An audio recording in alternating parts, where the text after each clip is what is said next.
القلم علم الإنسان ما لم يعلم صدق الله العظيم۔ آج ہم بات کریں گے اسلام میں تعلیم کی اہمیت۔ ہم جس مذہب کو مانتے ہیں اس میں ایجوکیشن کو کتنا امپورٹنس دیا گیا ہے اس کو بھی سمجھنے کی بہت ضرورت ہے۔ قرآن کریم کی بہت ساری آیات تعلیم کی اہمیت کو بیان کرتے ہیں۔ اس روئے زمین پر اللہ تعالیٰ کی جو سب سے پہلی وحی نازل ہوئی،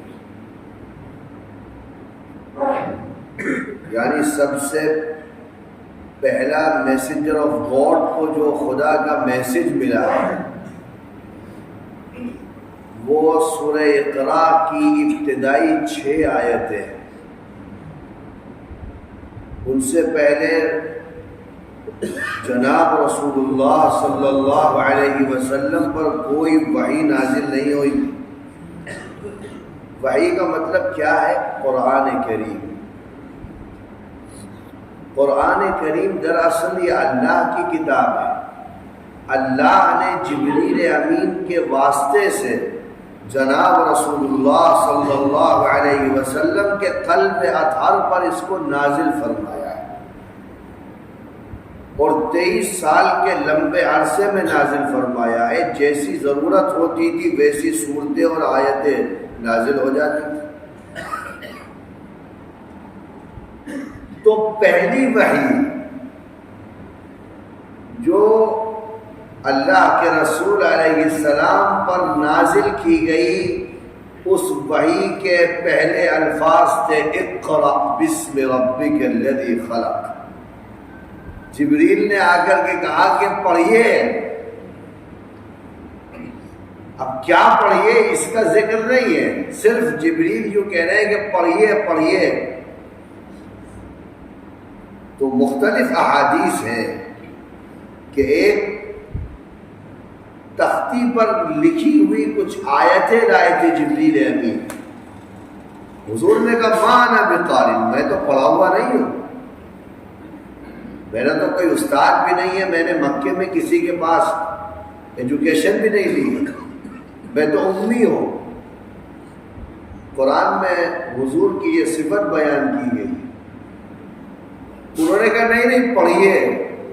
پھر دوبارہ کہا اقرأ بسم ربک الذی خلق، پڑھیے اس رب کے نام سے جس نے پیدا کیا۔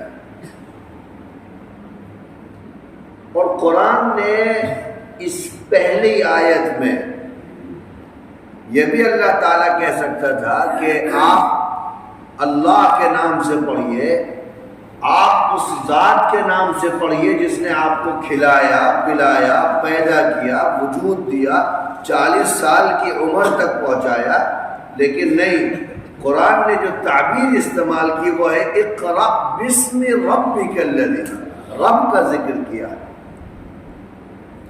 رب کسے کہتے ہیں؟ رب کہتے ہیں انشاء الشیء حالا فحالا الی حد التمام، کسی شے کی پرورش کرنا اس طریقے سے کہ اس کی پہلی کیفیت سے لے کر کے اسے آخری کیفیت تک پہنچا دینا، اس کو رب کہا جاتا ہے۔ یعنی اللہ تعالیٰ جب سے ہمیں دنیا میں وجود دیتا ہے اور جب تک ہمارے جسم میں جان اور بدن میں روح رہتی ہے، اللہ تعالیٰ ہماری پرورش کرتا رہتا ہے۔ وہی کھلاتا ہے، وہی پلاتا ہے، اسی کی زمین پہ چلتے ہیں، اسی کے سورج سے فائدہ اٹھاتے ہیں۔ تو یہ اسے کہتے ہیں رب، جس کا احسان انسان کی پوری زندگی پر محیط ہوتا ہے، کوئی لمیٹڈ ٹائم پیریڈ کے لیے نہیں ہوتا ہے۔ ماں کا احسان ایک وقتی ہوتا ہے، ایک دور ایسا ہوتا ہے کہ بچہ پورا مجبور ہوتا ہے، سب کچھ اس کے لیے ماں کو ہی کرنا ہوتا ہے، اور جیسے جیسے اس کی عمر بڑھتی رہتی ہے بچہ ویسے ویسے مختار ہوتا رہتا ہے، اپنے کام خود کرنے لگتا ہے، بلکہ ایک دور تو ایسا آتا ہے کہ وہ ماں جو بچپن میں اس کی خدمت کرتی تھی وہ بچہ بڑھاپے میں ماں کی خدمت کرتا ہے۔ لیکن رب کے ساتھ ایسا نہیں ہے، اس کو ضرورت ہی نہیں ہے ہماری کسی چیز کی، وہ ہر چیز میں ہمارے شامل ہے اور داخل ہے۔ اسی رب کا ذکر ہے پہلی آیت وحی کی جو ہے قرآن کریم کی۔ اللہ تعالیٰ دوسری جگہ فرماتا ہے قُلْ هَلْ يَسْتَوِي الَّذِينَ يَعْلَمُونَ وَالَّذِينَ لَا يَعْلَمُونَ، اے نبی جو لوگ علم رکھتے ہیں اور جو علم نہیں رکھتے ہیں وہ دونوں برابر نہیں ہیں۔ قُلْ هَلْ يَسْتَوِي الْأَعْمَى وَالْبَصِيرُ، کیا اندھا آدمی اور دیکھنے والا آدمی برابر ہو سکتا ہے؟ ظاہر سی بات ہے نہیں ہو سکتا۔ جو ایجوکیٹڈ ہے اور جو شکشا نہیں لیا ہوا ہے وہ دونوں ایک جیسے نہیں ہو سکتے ہیں، یہ قرآن کی آیتیں کہہ رہے ہیں۔ اب دیکھو اللہ تعالی ساری کائنات کے نظام سے واقف ہے، کوئی بھی معاشرہ، کوئی بھی سماج، کوئی بھی سوسائٹی اگر وہ آگے بڑھنا چاہتی ہے، زندگی کے اندر ترقی حاصل کرنا چاہتی ہے، اپنا وقار بنانا چاہتی ہے، اس سوسائٹی، سماج اور معاشرے کے لیے بنیادی چیز ہے کہ اس کو تعلیم کی روشنی سے ہمکنار کیا جائے۔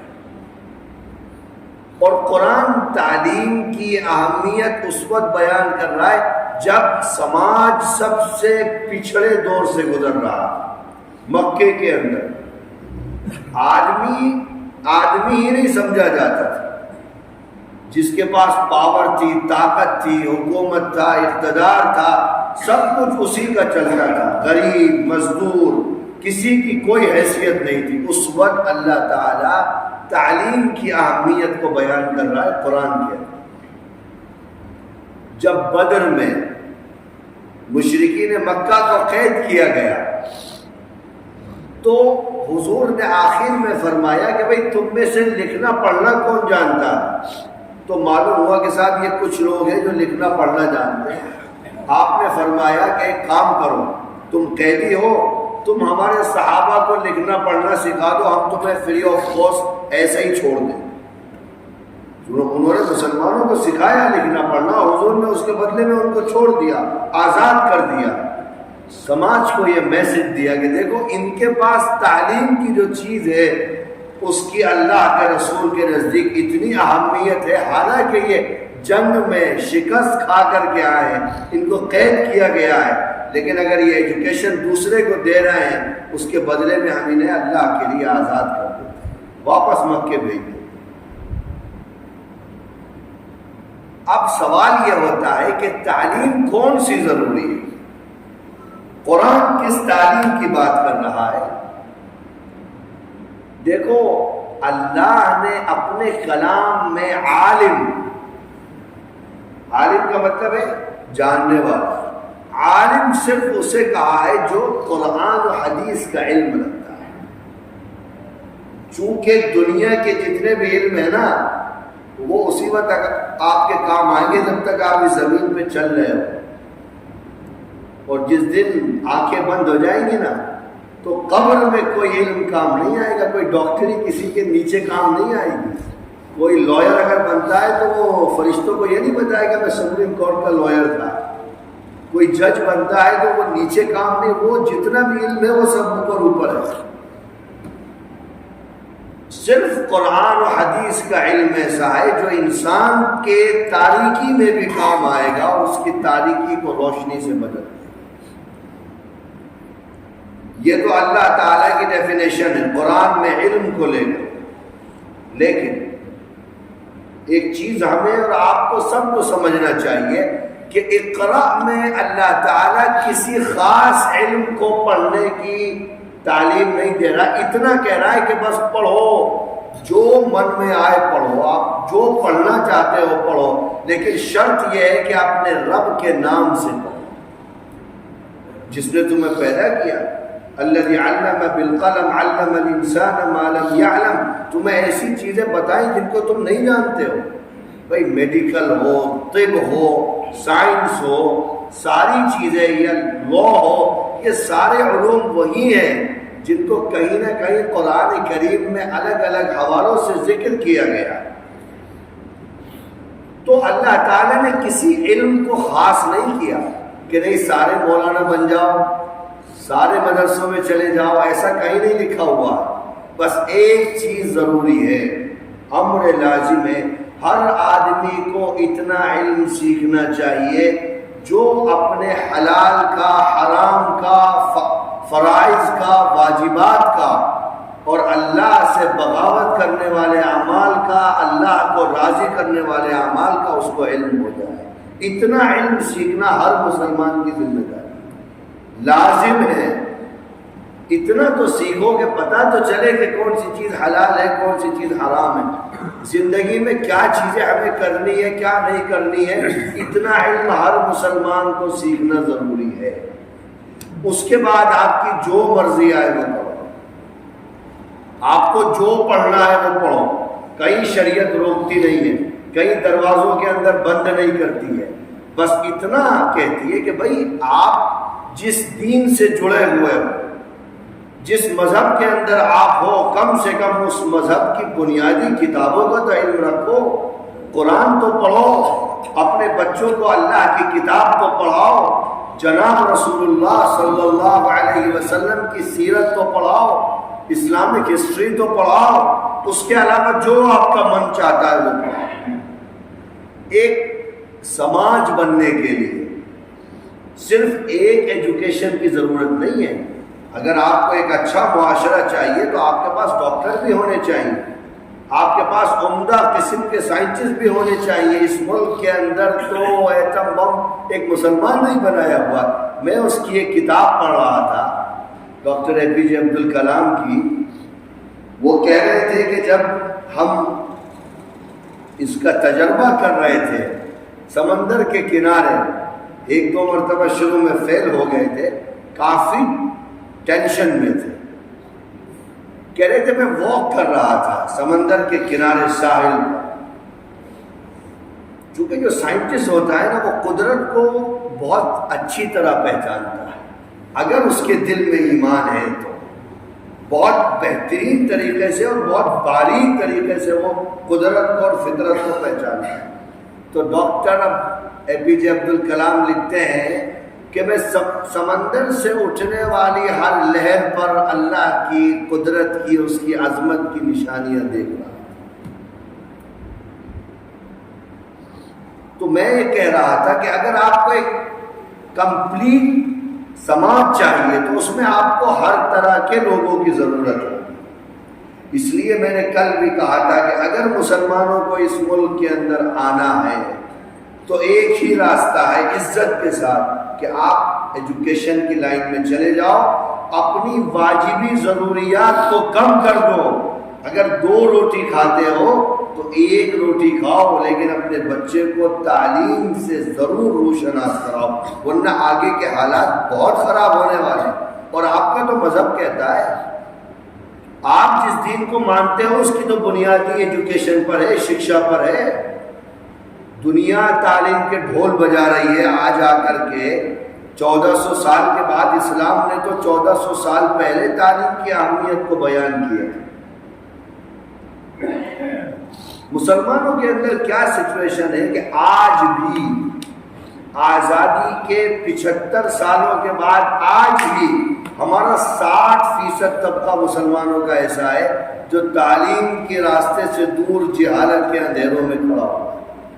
نہ وہ مدارس میں آ رہا ہے، نہ اسکول کالجز جا رہا ہے، کہیں نہیں جا رہا، اس کو پتہ ہی نہیں ایجوکیشن کسے کہتے ہیں۔ اور ہم یہ چاہ رہے ہیں کہ ہم اس ملک کے اندر لیڈنگ پوزیشن میں آ جائیں۔ کہاں سے لیڈنگ پوزیشن میں آ جاؤ گے؟ دنیا دارالاسباب ہے، اللہ تعالیٰ آسمانوں سے زمین پر نہیں آنے والے ہیں میری آپ کی مدد کرنے کے لیے۔ وہ بدر میں فرشتے ضرور آئے تھے، وہ بس پہلی جنگ تھی، بدر کے بعد کسی جنگ میں فرشتے زمین پر نہیں آئے۔ اور وہ نبی کا معجزہ تھا. اب کسی صوفی اور کتب اور ابدال اور پیر کے لیے فرشتے زمین پہ نہیں آنے والے. ہمیں اپنے سماج میں خود تبدیلی لانی پڑی. کتنے مسلم نوجوان ہیں ہمارے, کتنی فیملیز ایسی ہیں جو ایجوکیشن پہ دھیان نہیں دے رہی ہے. آپ سمجھو اس ملک میں آپ کے بڑوں نے کیا کیا ہے. ملک کے پہلے ایجوکیشن منسٹر کون ہیں؟ آپ جانتے ہوں گے کہ ایک سیاسی آدمی ہے, وہ صبح صبح سگار پیا کرتے تھے, سگریٹ پیا کرتے تھے, وہ ممبر آف پارلیمنٹ رامپور سے رہے تھے. تو ایک پولیٹیکل آدمی ہے. جب 1000 ولی مریں گے نا تب ایک آزاد پیدا ہوگا. سمجھ میں آئی بات؟ جب 1000 ولی مریں گے, مسجد میں بیٹھ کر اللہ اللہ کرنے والے جب 1000 مرتے ہیں نا, تب مولانا آزاد جیسا ایک آدمی پیدا ہوتا ہے جو کروڑوں انسانوں کی تقدیر بدل دیتا ہے. کروڑوں انسانوں کی, ایک آدمی کی نہیں. تو وہ تو ہمیں مرض ہے نا, ہم نے دین کو بھی بند کر رکھا ہے, اور 2-4 چیزیں ہیں جن پر جو آدمی کام کرتا ہے اسی کو ہم مولوی اور بہت بڑا پیر سمجھتے ہیں. اس کے علاوہ تو ہم جانتے ہی نہیں کون آدمی کیا ہے. یاد رکھنا میرے جملوں کو, 1000 اللہ والے مرتے ہیں نا تب ایک آزاد جیسا آدمی پیدا ہوتا ہے. مولانا آزاد اس ملک کے پہلے ایجوکیشن منسٹر ہیں, اور اس کے نظریات کو پڑھو. اس نے پارلیمنٹ کے اندر کہا کہ آپ رائٹ ٹو ایجوکیشن کو کانسٹیٹیوشن کا حصہ بنائیے. آپ دیکھو فنڈامنٹل رائٹ سمویدھان کو بنایا گیا, رائٹ ٹو لائف ہے, جینے کا ادھیکار سب کو ہونا چاہیے, رائٹ ٹو موومنٹ ہے, فریڈم آف اسپیچ ہے, فریڈم آف ریلیجن ہے, سب کو ہونا چاہیے. آزاد نے کہا کہ بھائی تعلیم کا ادھیکار بھی تو دو, بغیر ایجوکیشن کے آپ کیسے کر دو گے. اور 6 سال سے لے کر کے 16 سال تک کے بچے کو اسٹیٹ کے اوپر لازم کرو کہ وہ فری آف کاسٹ اس کو ایجوکیشن دے. اسٹیٹ کی ذمہ داری ہے, سرکار کی ذمہ داری ہے, حکومت کی ذمہ داری ہے. کیوں؟ آزاد نے کہا میں جس مذہب کو مانتا ہوں اس کی جو پہلی وحی آئی ہے وہ اقرأ باسم ربک الذی خلق کے نام سے. اسی لیے میں کہتا ہوں اس ملک میں مسلمانوں پر جن لوگوں کا احسان ہے سب سے بڑا, اس میں مولانا آزاد سب سے بنیادی کردار ہے, سب سے بنیادی کردار. اس نے مدرسے نہیں بنائے, اس نے کوئی جماعت نہیں بنائی, اس نے کچھ اپنی طرح سے کوئی نیا مسلک نہیں بنایا, لیکن اس نے مسلمانوں کی جڑوں کو اتنا مضبوط کر دیا. آپ کو پتہ ہے نئی ایجوکیشن پالیسی کل لاگو ہوئی, کل پرائم منسٹر نے اور کیبنٹ نے اس کو 75 سال لگے ان کو آزاد سے لڑنے میں. 75 سال لگے. نیو ایجوکیشن پالیسی کیوں لائی گئی, کبھی سوچا ہے آپ نے؟ وہ مجھ سے آپ سے نہیں لڑ رہے ہیں, وہ آزادی کے بعد سے اب تک آزاد سے لڑ رہے ہیں. چونکہ آزاد نے جو پہلی ایجوکیشن پالیسی بنائی تھی اس میں کہا تھا کہ تعلیم کو کسی مذہبی رنگ میں نہیں ڈھکا جائے. تعلیم تو ایک آزاد چیز ہے. کہا اگر کوئی بچہ پریئر میں جا رہا ہے, وہ غیر مسلم ہے اور وہاں پر لب آتی ہو رہی ہے یا کوئی صورت ہو رہی ہے, اس بچے کو پریشرائز نہیں کیا جائے گا کہ وہ اس پریئر کا حصہ بنے. اگر مسلمان ہے, کہیں پوجا ہو رہی ہے, تو اس کو نہیں مینڈیٹری کیا جائے گا کہ نہیں آپ وہاں کھڑے ہوئیے. کوئی بھگوا کرن نہیں ہونے دیا آزاد نے ایجوکیشن کا. لڑتے رہے گے. اور پھر آزاد نے کہا کہ اسٹیٹ ایجوکیشن پر پالیسی نہیں بنائے گا, سینٹر بنائے گا, ہمارا سبجیکٹ ہے. ورنہ معلوم ہوگا کہ ہر راجیہ اپنا نیا ایک کہانی لے کے کھڑا ہوا ہے. تو ہمارے اور آپ کے پاس جو یہ تعلیم آئی ہے, ہمارے بچے جو ملحد نہیں بنے ہیں, کافر نہیں بنے ہیں, بددین نہیں بنے ہیں, بڑی تعداد میں اسکول, کالجز اور گورنمنٹ اسکول میں پڑھنے کے بعد یہ صرف آزاد کی مرہون منت ہے. ورنہ تو پتہ نہیں کیا کیا شامل کر دیا. ابھی آپ دیکھنا 10 سال کے بعد, ابھی تو شروع ہوا ہے, ابھی 10 سال کے بعد آپ اس دیش میں دیکھنا اسکول اور کالجز سے اگر آپ نے اپنے تعلیمی ادارے نہیں بنائے تو ایک مسلمان جائے گا, لیکن جب نکلے گا تو ایک کافر اور اللہ کا باغی بن کے نکلے گا. کیونکہ ایک بچہ ہے, آپ اس کے دماغ میں جو ڈالو گے 20 سال تک, وہ 20 سال کے بعد وہی تو بولے گا. جو 20 سال وہ پڑھے گا، جو ہسٹری پڑھے گا، جو کتابیں وہ پڑھے گا اسکول میں جا کر کے، 20 سال کے بعد وہی وہ آ کر کے زندگی میں بولے گا۔ تو آزاد نے اسی جڑ کو ختم کیا تھا، وہ کہا تھا کہ نہیں، ایجوکیشن تو ایک پورا آزاد سبجیکٹ ہے، جس کے دماغ میں من میں جو آئے وہ پڑھے۔ تو وہ 75 سال میں لڑنے کے بعد آج نیو ایجوکیشن پالیسی، یہ آزاد کا کنٹریبیوشن ہے۔ ملک کو چھوڑو میرے اور آپ کے لیے، اس دین کے لیے، مذہب کے لیے، قرآن کے لیے، حدیث کے لیے۔ تبھی میں نے کہا کہ 1000 اللہ والے مرتے ہیں نا، تب ایک آزاد پیدا ہوتا ہے۔ اور اس نے 1947 میں کہا کہ آپ رائٹ ٹو ایجوکیشن کو کانسٹیٹیوشن کا حصہ بنائیے، تو نہرو جی نے کہا صاحب بجٹ نہیں ہے، ملک کا بجٹ 99 کروڑ روپے تھا، بھائی ہمیں فری میں کیسے بچوں کو، یہ جتنے مڈ ڈے میل چل رہے ہیں آج، سائیکل بھی مل رہی ہے اور کھانا بھی مل رہا ہے اور بستے بھی مل رہے ہیں اور بکس بھی مل رہے ہیں، یہ تو آزادی کا پرپوزل ہے، یہ کوئی یہ تھوڑی نہ ہے نکال کے۔ لیکن بجٹ نہیں تھا۔ 2010 میں منموہن سرکار نے کانسٹیٹیوشن میں امینڈمنٹ کر کے آرٹیکل 21 کلوز اے بڑھایا اور اسی آزاد کے پرپوزل کو بھارت کے اندر لاگو کیا۔ جاؤ گاؤں میں جاؤ، دیہاتوں میں جاؤ، ہر راجیہ سرکار اسکول بناتی ہے، پالیسیز لاتی ہے، کھانا دیتی ہے، سائیکل دیتی ہے، پیسہ دیتی ہے اور کہتی ہے کہ آؤ ایجوکیشن کی طرف آؤ۔ جس طرح جینے کا ادھیکار مولک ادھیکار ہے، اسی طرح پڑھنے کا ادھیکار یہ بھی مولک ادھیکار ہے۔ ان اسکولوں کی جڑوں میں، نیو میں غور سے دیکھنا تو آپ کو آزاد کی تصویر نظر آئے۔ یو جی سی کس نے بنایا؟ آئی آئی ٹی کس نے بنایا؟ آئی آئی ٹی کھڑگپور، آپ نے پڑھا ہوگا، اس ملک کو جتنے لوگ چلاتے ہیں نا، چاہے وہ اچھے پولیٹیشین ہوں یا چاہے وہ لوگ ہوں جو I S I P S بنتے ہیں، نکلتے ہیں، یہ سب آئی آئی ٹیز سے آتے ہیں پڑھ کر۔ آئی آئی ٹی کھڑگپور کی بنیاد آزاد نے رکھی تھی۔ آپ سوچو، اس کی تھنکنگ دیکھو، جب بھارت کے لوگوں کے پاس کھانے کے لیے روٹی نہیں تھی تب آزاد آئی آئی ٹی بنا رہے تھے۔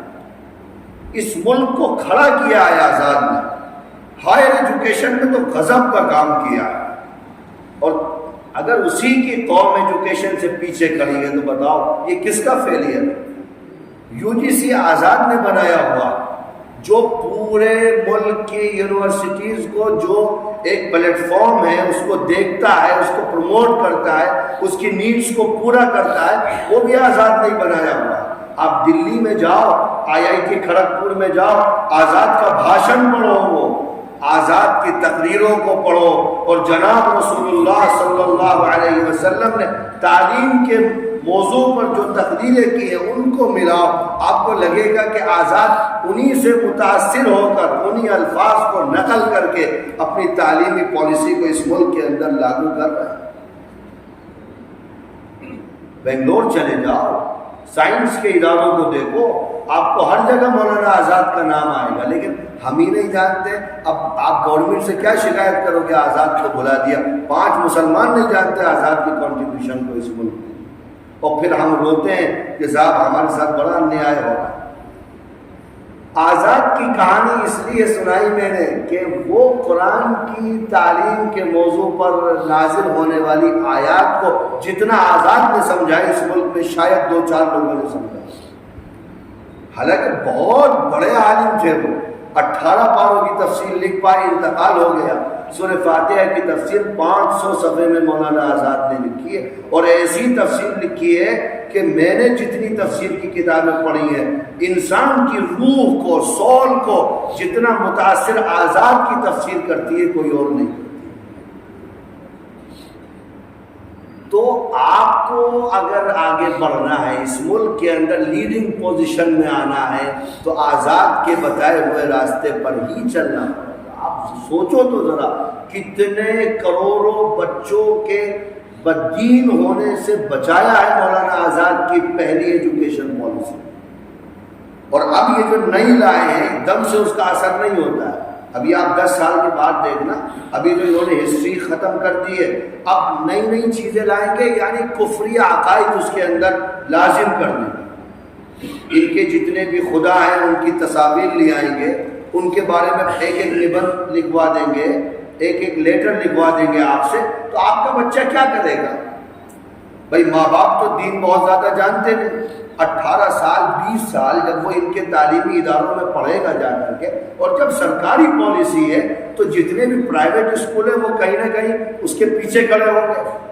جب سرکار کوئی پالیسی بناتی ہے، پارلیمنٹ اس کو پاس کر رہا ہے، پرائم منسٹر کا فوکس ہے نیو ایجوکیشن پالیسیز پر، تو پھر وہی ہوگا نا، جب 20 سال کے بعد بچہ اسکول اور کالج سے باہر نکلے گا تو اس کی زبان پر نہ تو اللہ کا نام ہوگا اور نہ رسول اللہ کا نام ہوگا۔ تو اب آزاد تو قبر سے اٹھ کے نہیں آئیں گے نیا کام کرنے کے لیے، اب سماج کو، قوم کو خود کھڑا ہونا پڑے گا کہ آپ اپنے آزادانہ تعلیمی ادارے بنائیے جس میں آپ اپنے بچوں کی مذہب کی حفاظت کر سکیں، ورنہ یاد رکھنا، میری بات کو نوٹ کر لینا، یہ آپ کی مسجدیں، یہ مدرسے، یا جتنی بھی مذہبی دینی جماعتیں ہیں، وہ اگلے 50 سال کے بعد اگر آپ نے ایجوکیشن پر کام نہیں کیا تو ملنے والی نہیں ہے، کیونکہ 2% تو بچے مدرسوں میں آ رہے ہیں صرف، اور اس میں بھی مسلسل گراوٹ ہوتی جا رہی ہے۔ پہلے جتنے بچے آتے تھے اس کے مقابلے میں آج اس سے کم آ رہا ہے۔ جب اتنے بڑے پیمانے پر سماج کے اندر الحاد ہو جائے گا، اس کو سنبھالنا پھر آسان بات نہیں ہوگی۔ ابھی تو بہت کنٹرول ہے، اتنا کنٹرول ہے کہ اگر ہم کوئی چیز بول دیتے ہیں تو مذہب کے متعلق آدمی سن لیتا ہے اسے کہ بھائی اگر یہ بول رہے ہیں تو صحیح بول رہے ہیں، لیکن جب 20 سال اس کو ٹرین کیا جائے گا مذہب کے خلاف تو پھر وہ ہمارے بولنے سے بھی نہیں سنے گا، وہ تو ہم سے ہی لڑے گا، ڈیبیٹ کرے گا، کہے گا نہیں ایسا نہیں ہے، آپ کیسے کہہ سکتے ہو۔ اس لیے اسلام نے جو تعلیم کا معیار بیان کیا، آپ ضرور پڑھائیے اپنے بچوں کو، لیکن مدرسے میں بھی بھیجیے، مسجد میں بھی بھیجیے۔ ہمارے ہاں کیا ہے، وہ ٹیوشن لگا دیتے ہیں 500 روپے کے، بیچارے وہ ائمہ اور مؤذنین جو ہوتے ہیں نا، وہ ان کی کیا دوردشا بنا رکھی ہے، ایک سبجیکٹ پڑھنے کے لیے، ٹیوشن لینے کے لیے، میتھ کا یا سائنس کا، بچہ جاتا ہے کتنی دور، 5000 روپے ٹیوٹر لیتا ہے کہ گھر پہ آتا ہے پڑھانے کے لیے۔ وہ مولانا صاحب بیچارے 500 روپے میں آتے، وہ اس کے فادر یا مدر اوپر سے کھڑکی کھول کے کہتے ہیں کہ مولانا صاحب آج بچے کا من نہیں کر رہا ہے، کل پڑھے گا۔ تو ہم نے تو مذہب کا تماشا بنا رکھا ہے، اس لیے میں کہہ رہا ہوں آپ مدرسوں میں بھیجو، مسجد میں بھیجو، جہاں جہاں دین کی تعلیم ہوتی ہے، تاکہ وہ جڑ سے جڑا رہے۔ اگر جڑ سے کٹ گیا آدمی نا تو پھر دنیا میں کوئی راستہ نہیں ملنے والا۔ اللہ تعالی ہم سب کے عقیدے کی، ایمان کی حفاظت فرمائے۔ وآخر دعوانا الحمدللہ۔ اللہم صلی علی محمد۔